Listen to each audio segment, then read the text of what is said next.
నమస్తే, times today news కి స్వాగతం. ముందుగా బులెటిన్ లో హెడ్లైన్స్. పులివెందులలో వైఎస్ఆర్సీపీ అధినేత వైఎస్ జగన్ మూడో రోజు పర్యటన.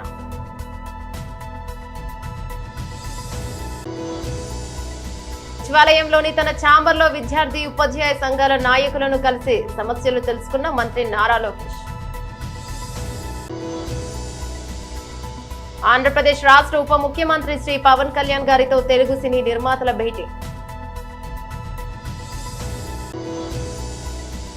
కాంగ్రెస్ హామీల అమలు కన్నా ఇసుక మట్టి దోపిడీ ఎక్కువ, మాజీ ఎమ్మెల్యే పుట్టా మధు.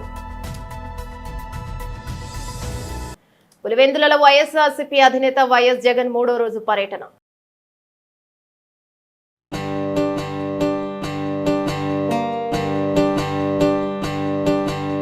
ఎన్నేరా ఈ సిన్నోడెవరే, ఇన్నల్లా కన్నీళ్ళన్నీ తుడిసేశాడే, తెల్లాని నవ్వులు నువ్వే చల్లని వాడే, తెల్లారా గట్ల ఎలుగై ఉదయించాడే, చూపులకి సిన్నోడేమో పసిపిల్లోడే, రేపటి ఆపదలే తీర్చేవాడనిపిస్తున్నాడే, నాయకుడు అంటే అచ్చం విట్టుంటాడే, అన్న నానుడికి సరిగా ఇతడే సరిపోతాడే.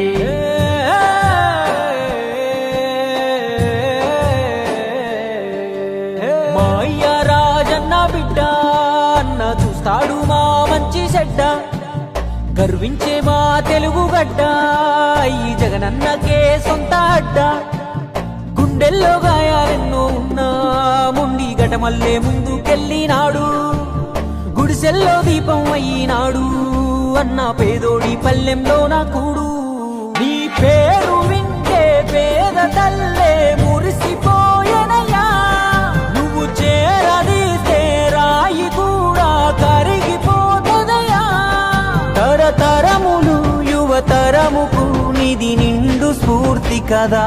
ఓ జయ హో జగనన్న, నీ కథాగానం పాడుతున్నా, జరిగినది మన కళ్ళ ముందే, ఇది కవుల కల్పన కాదురన్నా, మాయ రాజన్న బిడ్డ అన్న చూస్తాడు మా మంచి చెడ్డ, గర్వించే మా తెలుగు గడ్డ ఈ జగనన్నకే సొంత అడ్డ.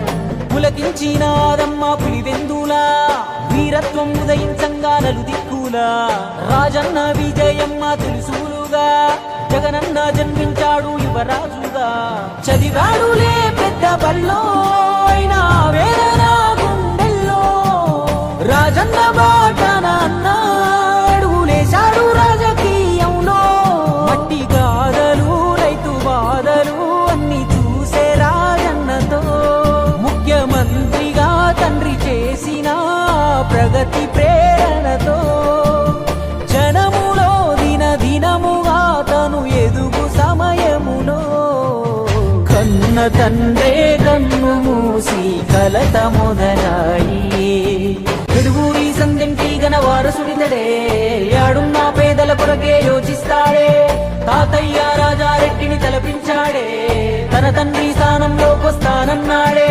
రాజన్న కొడుకే అన్న రాజీ పడడే, ఎంత పడగొడితే అంతకు మించి పైకొస్తాడే, ఢిల్లీనే ఎదిరించి పల్లెలకెళ్ళాడే, అయ్యా రాజన్న అభిమానులనే ఓదార్చాడే, వెనుదిరగలే యుద్ధమందు అన్న తల వంచలే ఎవరి ముందు. సచివాలయంలోని తన ఛాంబర్లో విద్యార్థి ఉపాధ్యాయ సంఘాల నాయకులను కలిసి సమస్యలు తెలుసుకున్నారు మంత్రి Nara Lokesh. AP IT Vidya RTG శాఖల మంత్రిగా నారా లోకేష్ బాధ్యతలను స్వీకరించారు. ఈ సందర్భంగా ఆయన అర్ధాంగి నారా బ్రాహ్మణి ఆసక్తికర ట్వీట్ చేశారు. అంతా పల్లెల్లో నుండి అమెరికా వెళ్తే అక్కడ చదివి పల్లె గడపల వద్దకు వచ్చి సిమెంట్ రోడ్లతో ఎల్ఈడి వెలుగులతో నాటి రూపురేఖలు మార్చేశావు. పనిలో పడి విమర్శలను పట్టించుకోకుండా అవార్డుల పంట పండించావు. నీ వ్యక్తిగత వాహనం చేసిన వారు అవాక్కయ్యేలా వాళ్లకు నువ్వేంటో తెలియచేశావు. సవాళ్లతో కూడిన శాఖలను సాహసంతో తీసుకున్నావు. నీ సమర్థత నేటితరం భావితరం భాగ్యరేఖలు నువ్వు మార్చగలవని నమ్మకం నాకుంది. కుటుంబ పరంగా ఎల్లవేళలా మీకు మా సహకారం ఉంటుంది. కంగ్రాట్స్ డియర్ నారా లోకేష్ అంటూ ఆమె ట్వీట్ చేశారు.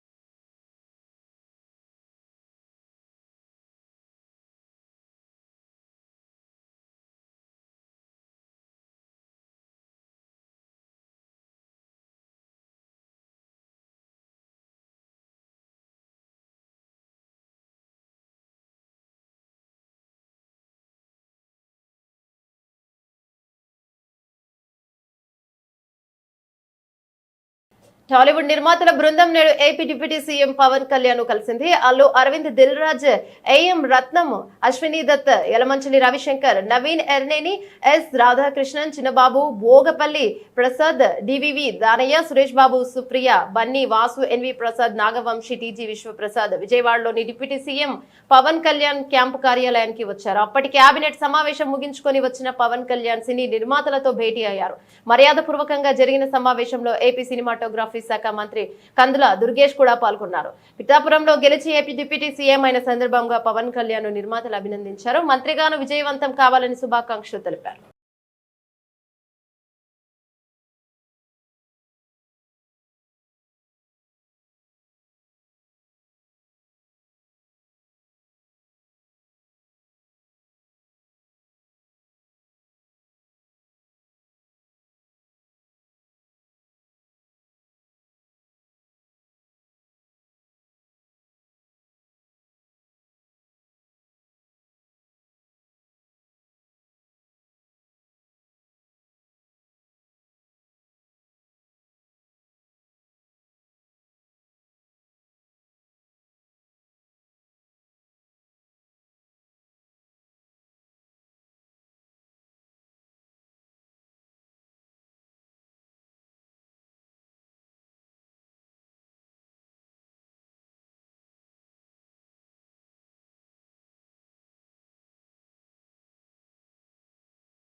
ఆ పని మీద వచ్చాం. చాలా మనస్ఫూర్తిగా కాసేపు మాట్లాడి చాలా ఆనందపడ్డాం. త్వరలో మళ్ళీ total representation of the film industry తోటి ఇక్కడికి వచ్చి వారిని అభినందించడానికి మళ్ళీ వస్తాం. Thank you.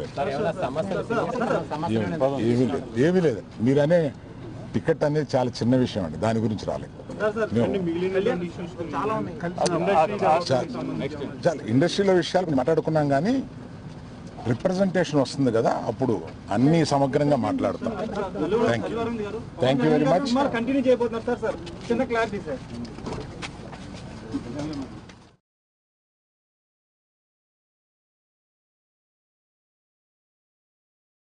మంత్రి శ్రీధర్ బాబుపై మాజీ ఎమ్మెల్యే బీఆర్ఎస్ నేత పుట్టా మధు తీవ్ర స్థాయిలో మండిపడ్డారు.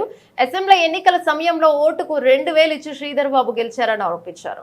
ఎన్నికల సమయంలో ఇసుక మాఫియా గురించి ఎన్నో నీతులు వల్లించి ఇప్పుడు ఆయనే దందాకు తెరలేపారన్నారు. మంత్రి అభివృద్ధిని పక్కన పెట్టి సంపాదనపై పడ్డారని విమర్శించారు. ఇసుక తరలింపుపై గ్రెయిన్ ట్రిబ్యునల్ ఆంక్షలు పెట్టినప్పటికీ మంత్రిలో మాత్రం అమలు కావడం లేదన్నారు.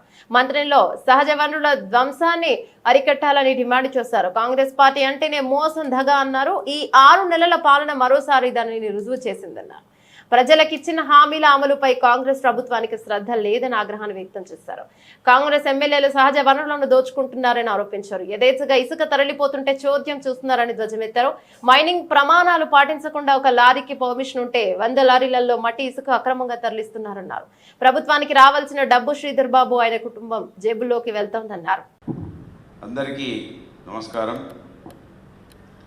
కాంగ్రెస్ పార్టీ ఈ రాష్ట్రంలో కావచ్చు, గ్రామాలలో కావచ్చు, 6 నెలల వ్యవధిలో ప్రజలకు సంబంధించినటువంటి ఒక కార్యక్రమాన్ని కూడా చేయకుండా ప్రజల గురించి కనీసం దృష్టి కేంద్రీకరించకుండా, మొన్నటిసారి పంట పొలాలు ఎండిపోతున్నా కూడా కనీసం ఎమ్మెల్యేలు వాటి గురించి పట్టించుకోకుండా, మంచినీళ్ళు కూడా లేకుంటే పట్టించుకోకుండా, వాళ్ళ పనుల అవినీతి ఏ విధంగా చేయాలి, ఎంత తొందరగా ఎక్కువ సంపాదించుకోవాలనే దాని మీదనే దృష్టి కేంద్రీకరించడం జరిగింది.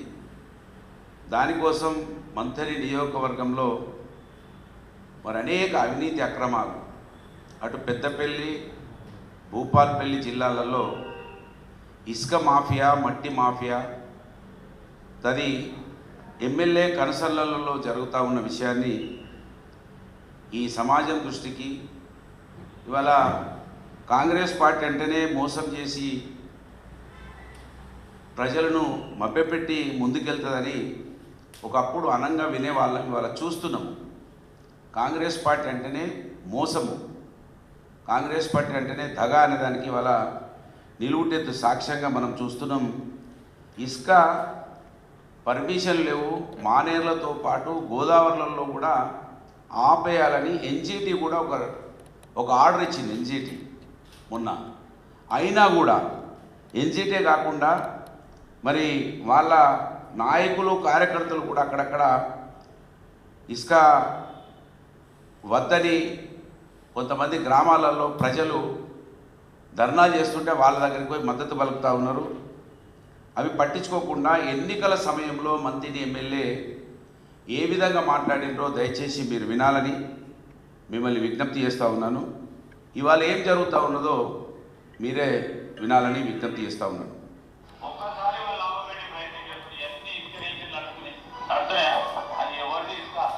మీ తాత ముత్తాతలు మీది దాన్ని దోచుకోబోతున్నా లేదా తిరిగి ఆ సొమ్ము మళ్ళీ తీసుకొచ్చే ప్రయత్నం చేస్తారు 30వ తారీఖు నాడు. మీ సొమ్ము మీరు తీసుకోవాలి. తీసుకొని ఏం చేస్తారు? అప్పుడు అలాగే బుద్ధి వస్తుంది. ఏమంటుండు మంత్రి ఎమ్మెల్యే? తాత ముత్తాతల ఆస్తి దోసుకపోతున్నారు, ఇసుక అంతా కూడా పట్టుకపోతున్నారని ఎన్నికల సమయంలో ఎమ్మెల్యే దాని మీదనే మాట్లాడింది. డబ్బు తీసుకొస్తారు, పంచి పెడతారు అన్నాడు. ఆయనే ఓటుకు 2000 చొప్పున మొన్నటి ఎన్నికలలో పంచిపెట్టిండు. అంతకుముందు దాదాపు 500 రూపాయలు పంచిపెట్టిండు. ఇవాళ 2000 రూపాయలు ఓటుకు పంచిపెట్టిండు. ఇవాళ మళ్ళీ వాళ్ళే టెండర్లు పిలిచింది. ఇవాళ గవర్నమెంట్ కొత్తగా టెండర్లు పిలిచింది. మళ్ళీ ఎన్జిటి వద్దని చెప్పినా కూడా కొత్తగా టెండర్లు పిలిచిండ్రు. ఈ లారీలన్నీ కూడా మావే అన్నారు. ఈ టెండర్లు పిలిచి గవర్నమెంట్ కూడా వీళ్ళు డబ్బు జమ చేస్తలేరు. లారీలు మొత్తం ప్రతిరోజు దోపిడే. ఒక లారీ గవర్నమెంట్ పర్మిట్ తోటి పోతే 100 లారీలు దొంగతనంగా పోతున్నాయి. 100 లారీలు దొంగతనంగా పోతున్నాయి. ఇట్లా ఇసుక దోపిడీ అని ప్రతిరోజు పేపర్లో రాని రోజు అంటూ లేదు. అది కూడా ఎవరో బీఆర్ఎస్ పార్టీ వాళ్ళు లేదా సామాన్యులు ఎవరైనా ఫోన్ చేస్తే ఎవ్వరు కూడా పోలీసు వాళ్ళు రారు. మళ్ళీ కాంగ్రెస్ వాడే దాంట్లో ఒకడు గ్రూప్ అయ్యి వానికి ఏదైనా కమిషన్ రాకపోతే ఆ కాంగ్రెస్ వాడు ఫోన్ చేస్తేనే వస్తారు పోలీసు వాళ్ళు, రెవెన్యూ వాళ్ళు, మైనింగ్ వాళ్ళు. మిగతా ఎవ్వరు ఫోన్ చేసినా కూడా రారు. ఈ విధంగా ఈ విధంగా ఇసుక మొత్తం అక్రమంగా తరలిపోతూ ఉన్నది. ఆ రోజు ఎవరికైనా చిన్నగా ముళ్ళు గుచ్చుకుంటే ఆ ముళ్ళు కూడా బీఆర్ఎస్ పార్టీకి వచ్చింది, బీఆర్ఎస్ పార్టీ వలన జరిగిందన్నారు. ఇవాళ ఈ లారీలు అక్రమ రవాణా వలన అనేక మంది చనిపోతూ ఉన్నారు. వీటి గురించి ఎవ్వరు కూడా ఇప్పటివరకు మందలించినటువంటి దాఖలాలు లేవు. అంతేకాకుండా ఇసుక ఒకటే కాదు, ఇవాళ మట్టి ఒకప్పుడు మట్టి తీస్తే ఆ మట్టి సీనరేజ్ ట్యాక్స్ గవర్నమెంట్కి పోయేది. మేము ప్రభుత్వంలో ఉన్నప్పుడు, ఇవాళ సీఎంఓలో ఉన్నారు సంగీత సత్యనారాయణ గారు, ఇలా సీఎం మా పెద్దపల్లి కలెక్టర్గా ఉన్నప్పుడు ఆమె ఒక క్యూబిక్ మీటర్కు 92 రూపాయలు వసూలు చేస్తే దాన్ని మొత్తం సగానికన్నా తక్కువ చేసి ఇవాళ 42 రూపాయలు మాత్రమే మట్టి కలెక్షన్ చేస్తూ ఉన్నారు. అంటే 50 రూపాయలు సరాసరి తక్కువ చేసి ఈ మట్టి మంత్రి ఎమ్మెల్యే తమ్ముడు దాదాపు ఇప్పటికీ బిట్టుపల్లి చెరువు తర్వాత జూలపల్లి చెరువులలో 15 కోట్ల రూపాయలు సంపాదించాడు మంత్రి ఎమ్మెల్యే తమ్ముడు. మొత్తం మంత్రి ఎమ్మెల్యే తమ్ముడి కనిసలలో ఇసుక మట్టి విచ్చలవిడిగా మీరు మంత్రిలో అసలు ఒక్క మంచి కార్యక్రమం జరుగుతలేదు. కానీ అవినీతి అక్రమ కార్యక్రమాలు, మట్టి దందా, మట్టి అయితే అసలు ఇక దానికి చెప్పడానికి ఆస్కారం లేకుండా, మట్టి ఒకవైపు, ఇసుక ఒకవైపు. ఇసుక అయితే మరి ఎలాంటి వాళ్ళు మైనింగ్ ప్రమాణాలు పాటించకుండా విచ్చలవిగా దోసుకుపోతూ ఉన్నారు. దీన్ని అరికట్టాలంటే ఖచ్చితంగా ఇవాళ జిల్లా అధికారులు స్పందిస్తలేరు. నేను ఇక్కడికి ప్రెస్ మీట్ పెట్టడానికి కారణం ఏంటంటే రాష్ట్ర స్థాయి అధికారులు స్పందించాల్సిన అవసరం ఉన్నది. విజిలెన్స్ వాళ్ళు అక్కడికి వెళ్ళాల్సిన అవసరం ఉన్నది. అక్కడ మరి లోకల్ అధికారులు ఎవ్వరు కూడా మంత్రి ఎమ్మెల్యేలకు భయపడి వాళ్ళు స్పందిస్తలేరు. రాష్ట్ర స్థాయి అధికారులైనా కనీసం పట్టించుకొని రాష్ట్ర ఖజానాకు డబ్బు వచ్చే విధంగా వాళ్ళు ఒక సగం తీసుకున్నా మంచిదే, కానీ 95% కాంగ్రెస్ పార్టీ ఎమ్మెల్యే కుటుంబం జేబులోకి పోతున్నది, 5% ప్రభుత్వానికి జమ అవుతున్నది. దీన్ని దయచేసి ప్రజల సొమ్ము కాంగ్రెస్ పార్టీకి సంబంధించిన ఎమ్మెల్యే కుటుంబం జేబులలోకి పోతున్నది. దీన్ని కాపాడాల్సిందిగా మీ ద్వారా ప్రభుత్వాన్ని డిమాండ్ చేస్తా ఉన్నాను. ఈ అవినీతి అక్రమాలకు అడ్డుగా నిజామాబాద్ జిల్లా సిరికొండ మండల కేంద్రంలో తూంపల్లి గడ్కోల్ సిరికొండ గ్రామాల్లో సాగులో ఉన్న పేదలకు పట్టాలు ఇవ్వాలని డిమాండ్ చేస్తూ సిరికొండలో ర్యాలీ, ఎఫ్ఆర్ఓ కార్యాలయం ముందు ధర్నా కార్యక్రమం చేపట్టారు. పేదలు మండలంలోని అనేక గ్రామాల్లో సాగు చేస్తూ జీవనం పొందుతున్నారు. గత 50 ఏళ్లుగా నిరుపేదలు ఉపాధి కరువై ఉన్న అన్నమో రామచంద్ర అనాల్సిన దుస్థితిలో భూములు సాగు చేస్తుంటే పట్టాలు ఇవ్వడంలో ప్రభుత్వం చిత్తశుద్ధి చూపించడం లేదన్నారు. ప్రభుత్వాలు ఎన్ని మారినా పట్టాలు మాత్రం ఇవ్వడం లేదన్నారు. ఎన్నికల్లో పేదల సంక్షేమంపై హామీలు ఇచ్చిన నేతలు తర్వాత పేదలను విస్మరిస్తున్నారు. మండలంలోని సిరికొండ, మైలారం, గడ్కల్, తూంపల్లి గ్రామాల్లో సాగుదారులు 50 సంవత్సరాల సాగు చేస్తుంటే అందులో లక్షలు ఖర్చు చేసిన భూములో విత్తనాలు వేయకుండా ఫారెస్ట్ అధికారులు అడ్డుపడడం సబబు కాదని ఆయన 2006 అటవీ హక్కుల చట్ట ప్రకారమైన ఈ అడవి ప్రాంతాల్లో ఉన్నటువంటి తూంపల్లి, మైలారం, సిరికొండ, గడ్కల్ గ్రామాల్లో ఉన్నటువంటి నిరుపేదలైన బీసీలు, ఎస్సీలు, వారి కుటుంబాలు ఆ గ్రామంలోని తరతరాలుగా జీవిస్తున్నటువంటి స్థితి ఉంది. దాని ప్రకారమైన 3 తరాల క్రైటీరియా తీసుకున్నా కూడా వీళ్ళు అర్హులవుతారని ఆయన అన్నారు.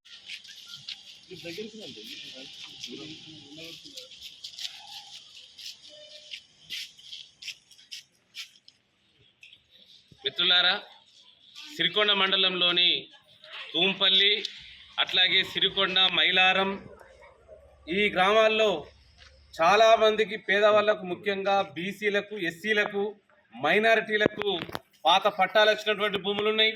అంతేకాకుండా తూంపల్లి లాంటి గ్రామాల్లో 1980లోనే సాగు చేసినటువంటి భూములు ఉన్నాయి. అవి షార్ట్ లైట్లో చూసినా, ఏ యంత్రాల ప్రకారం చూసినా వాళ్ళు అనేక రకాల పంటలు, పత్తిలు వేసినటువంటి భూములు, అట్లాగే మొక్కజొన్నలు, గాలి పంటలు వేసినటువంటి భూములు ఉన్నటువంటి భూముల్ని ఈ హక్కుపత్రాలు ఇవ్వకుండా, ఈ సంవత్సరం కూడా హక్కుపత్రాలు ఇవ్వకుండా సాగుకు అడ్డుపడుతున్నటువంటి స్థితి ఉన్నది. అంటే ఒకవైపున ప్రభుత్వమేమో 2006 అటవీ హక్కుల చట్టాన్ని అమలు చేస్తామని దరఖాస్తులు పెట్టించుకొని ఆ దరఖాస్తులను కూడా పరిష్కారం చేయకుండా వీళ్ళు ఎలిజిబిలిటీ ఉన్నటువంటి వాళ్ళు ఏ క్రైటీరియాగా చూసినా 75 సంవత్సరాలు ఆ గ్రామంలో నివసిస్తున్నటువంటి వాళ్ళైతే ఆ భూములలో వాళ్ళు సాగు చేసుకున్నట్టయితే వాళ్ళకి హక్కులు కల్పించాలా 10 ఎకరాల వరకు అని చెప్పి చట్టం చెప్పినా కూడా ఆ చట్టాన్ని అమలు చేసినటువంటి స్థితిలో ఫారెస్ట్ అధికారులు పోవటం లేదు. వెంటనే ఎంఆర్ఓ, తహసీల్దార్ గారు వాళ్ళని పిలిచి ఒక మీటింగ్ పెట్టి ఏ రకంగా చూసినా వీళ్ళు అర్హులు కాబట్టి వీళ్ళకు హక్కుపత్రాలు వచ్చే విధంగా చర్యలు తీసుకోవాలని సిపిఐఎంఎల్ ప్రజాపంద మాస్ లైన్గా ఈరోజు రిప్రజెంట్ చేయడం జరిగింది. అంతేకాకుండా గడ్కోల్ లాంటి గ్రామాల్లో కానీ, సిరికొండ లాంటి 532 కానీ, 128 మైలారం లాంటి గ్రామాల్లో 2002లోనే అక్కడ అసైన్ చేసినటువంటి భూముల్ని, మా భూములని అక్రమంగా ట్రెంచ్ కొట్టుకొని ఒకవైపున మొక్కలు నాటేటటువంటి దాన్ని ప్రయత్నం చేస్తే పార్టీగా అట్లాగే రైతులుగా అడ్డుకుంటున్న స్థితి ఉన్నది. రేవంత్ రెడ్డి ప్రభుత్వం వెంటనే ఇచ్చినటువంటి హామీ, ఏదే హామీ అయితే ఇచ్చి అధికారంలోకి వచ్చిందో సాగు భూములకు, పోడు భూములకు హక్కుపత్రాలు ఇస్తాం, పేదవాళ్ళకు న్యాయం చేస్తామని చెప్పారు. వెంటనే ఆ అమలు చేసేటటువంటి కార్యక్రమం, హక్కుపత్రాలు ఇచ్చేటటువంటి కార్యక్రమం ఇవ్వాలని, డిజిటల్ పాస్బుక్లు ఇచ్చి రైతు బంధు కూడా ఇవ్వాలని సందర్భంగా పార్టీగా, సిపిఎంఎల్ పార్టీగా డిమాండ్ చేస్తున్నాం. ముఖ్యంగా దొంగ చెరువు కింద భూములు 80 కన్నా ముందు సాగు చేసినటువంటి భూములకు చిన్న రైతులు, ఏడిసల రైతులు వాళ్ళని అడ్డుకుంటే ఏమి వస్తుంది? ఒకవైపున పెద్ద పెద్ద పెట్టుబడిదారులు భూములు, లక్షల ఎకరాలు, వేల ఎకరాల భూముల్ని, అడవుల్ని ధ్వంసం చేస్తున్నారు. భూముల్ని తీసుకుపోతూ ఉంటే నిమ్మకు నీరెత్తనట్టు వ్యవహరిస్తున్న అధికారులు చిన్న సన్నకారి పేదలు, బీసీలు చేసుకుంటే ఎందుకు అడ్డు చెప్తారో జవాబు చెప్పాలని సందర్భంగా గుర్తు చేస్తున్నాం. ఏదేమైనా వాళ్ళు ఈ రైతులకు శత్రువులు కాకపోయినా వాస్తవాలని అధికారులకు ప్రభుత్వ దృష్టికి తీసుకుపోయి హక్కుపత్రాలు ఇవ్వాలని ఈ సందర్భంగా ప్రభుత్వానికి, అధికారులకి మేము తెలియజేస్తా ఉన్నాం. అధికారాన్ని అడ్డం పెట్టుకుని మాజీ మంత్రి గుడివాడ అమర్నాథ్ చేపట్టిన అక్రమ నిర్మాణంపై తక్షణమే జీవీఎంసీ అధికారులు తగు చర్యలు తీసుకోవాలని జనసేన కార్పొరేటర్ పీతల మూర్తి యాదవ్ అన్నారు.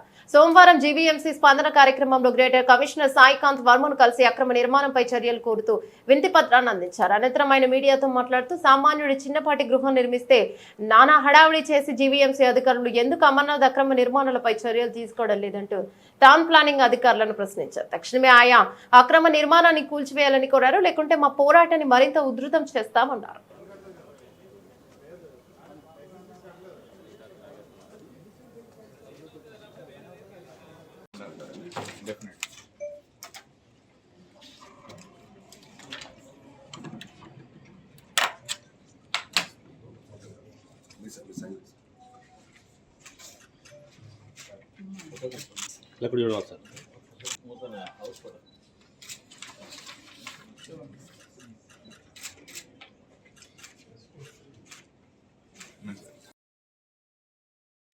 అవినీతికి అక్రమాలకి నిలవైనటువంటి అవినీతి అనుకొండైనటువంటి అమర అక్రమార్జంతో అక్రమ నిర్మాణం చేపట్టాడని చెప్పి ఇవాళ చంద్రబాబు నాయుడు గారు ముఖ్యమంత్రి గారు పెట్టినటువంటి ప్రజా సమస్యల వేదిక ఏదైతే ఉందో, ప్రజా సమస్యలు పరిష్కరించే వేదిక ఏదైతే వాళ్ళు పెట్టారో అధికారులతో, దాంట్లో జీవీఎంసీ కమిషనర్ గారికి ఫిర్యాదు చేయడం జరిగింది. మీరు టౌన్ ప్లానింగ్ అధికారులు ఎందుకు ముద్దు నిద్రలో ఉన్నారు? ఎందుకు మౌనం దాల్చారు? 5 అంతస్తుల భవనం హైవే మీద బరి తెగించి అక్రమ నిర్మాణం చేపడితే సామాన్యుడికి ఒక న్యాయం, ఇవాళ వైసీపీ మాజీ మంత్రికి ఒక న్యాయం అని చెప్పి ఇవాళ జీవీఎంసీ కమిషనర్ సాయికాంత్ వర్మ గారు నడవడం జరిగింది. ఖచ్చితంగా వెంటనే ఈ అక్రమ నిర్మాణం పైన చర్యలు తీసుకోవాలి. ఈ అక్రమ నిర్మాణానికి విద్యుత్ కనెక్షన్ ఇచ్చినటువంటి విద్యుత్ అధికారుల మీద చర్యలు తీసుకోవాలి. అక్కడ జరిగినటువంటి నిర్మాణం ఏదైతే ఉందో ఆ నిర్మాణం 266 అడుగులు కూడా మాస్టర్ ప్లాన్లో చూపించాలి. ప్రస్తుతం ఉన్నది 200 అడుగులు. అక్కడి నుంచి 33 అడుగులు వెనక్కి వెళ్ళాలి, నిర్మాణం చేపట్టాలి. అంటే 3 అడుగులు కూడా వదలకుండా గుడివాడ అమర్ అధికారం ఉంది కదా అని చెప్పి అధికార మదంతో అక్రమంగా నిర్మించాడు. అక్రమ సంపాదనతో ప్రజల సంపదని దోచుకుని ఈ యొక్క అక్రమ బిల్డింగ్ని నిర్మించాడు. 5 ఫ్లోర్లు, ఒక కమర్షియల్ కాంప్లెక్స్. దీనికి బిల్డింగ్ లేదు. సామాన్యుడు ఇల్లు కట్టుకుంటే 50 గజాల్లోనూ 100 గజాల్లోనూ జీవీఎంసీ అధికారులు ప్లాన్ పెట్టాలా, ఆ ప్లాన్కి డబ్బులు చెల్లించాలి జీవీఎంసీకి. మళ్ళీ కింద స్థాయి అధికారులు పోస్ట్ వెరిఫికేషన్ పేరుతో వెళ్ళాలి. వాళ్ళు ఓకే అంటేనే పునాదులు తవ్వాలి. అంటే సామాన్యుడికి, వైసీపీ నేతల కార్యాలయాలకి మీరు చూడండి, వీళ్ళు చేసిందంతా కూడా గత 5 ఏళ్లలో అక్రమాలు, అక్రమ నిర్మాణాలు, అవినీతి. దానికి నిదర్శనం ఈ కోడిగుడ్డు మంత్రికి కోడిగుడ్డు మీద ఏకలు పేక పని చేస్తా ఉన్నాడు ఆయన. కనీసం భవన నిర్మాణ అనుమతుల కోసం జీవీఎంసీకి డబ్బులు చెల్లించలేనటువంటి దుస్థితిలో ఉన్నాడు అమరు. పవన్ కళ్యాణ్ గారిని అసెంబ్లీ గేట్ కూడా తాకమని అన్నారు ఈ వైసీపీ మాజీ మంత్రులందరూ కూడా. ఇవాళ ఏం మాట్లాడతారు? ఇవాళ నిజాయితీకి, నిష్పక్షపాతంగా ప్రజల పక్షాన ప్రజా సంపదని, ప్రభుత్వ సంపదని కాపాడడానికి జనసేనాని పవన్ కళ్యాణ్ గారు ఇవాళ రాష్ట్ర ఉప ముఖ్యమంత్రిగా ఉన్నారు. నారా చంద్రబాబు నాయుడు గారు రాష్ట్ర భవిష్యత్తు కోసం ఇవాళ కూర్చొని ఉన్నారు. రాష్ట్ర ప్రజలు అందుకే పట్టం కట్టారు.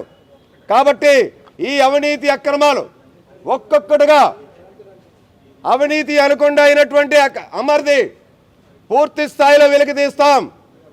అమర్ యొక్క అవినీతి అక్రమాలకి తాడదీస్తాం.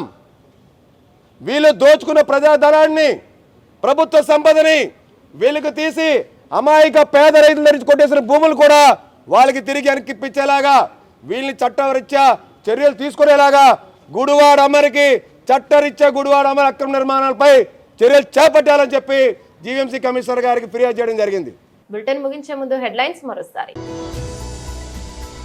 పులివెందులలో వైఎస్ఆర్సీపీ అధినేత వైఎస్ జగన్ 3వ రోజు పర్యటన.